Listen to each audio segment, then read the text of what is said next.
নমস্কার, আশা করি আপনারা সবাই ভালো আছেন। সকালে দেখছিলেন একটা ভিটামিন সি নিয়ে একটা পোস্ট করছিলাম।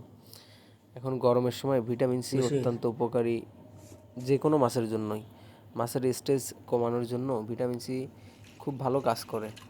এখন এই তীব্র রোদের সময় আপনারা ফিডের সাথে এই ভিটামিন সিটা মিশিয়ে খাওয়াইতে পারেন, উপকারী পাবেন এতে। আমি যে ভিটামিন সিটা ব্যবহার করতেছি, এটা 1 কেজি খাবারের সাথে 10 গ্রাম করে ভিটামিন সি মিশিয়ে আমি যেভাবে খাবার প্রয়োগ করে সেভাবে আমার প্রজেক্টে ছিটাই দিচ্ছি, এভাবেই চলতেছে। ভিটামিন সি একটা অত্যন্ত উপকারী একটা ফর্মুলা। এতে করে মাছের স্ট্রেস কমায়, পাশাপাশি রোগ প্রতিরোধ ক্ষমতা সব দিক থেকে উপকারী। তাই আপনারা যদি পারেন এখন গরমের সময় এই ভিটামিন সিটা খাওয়া দিতে পারেন। পাশাপাশি গরম না থাকলেও মাসে আপনারা 5 দিন বা 1 সপ্তাহ ভিটামিন সি খাবার সাথে মিশিয়ে খাওয়াতে পারেন। এতে করে উপকারেই আসবে, কোনো ক্ষতি নাই।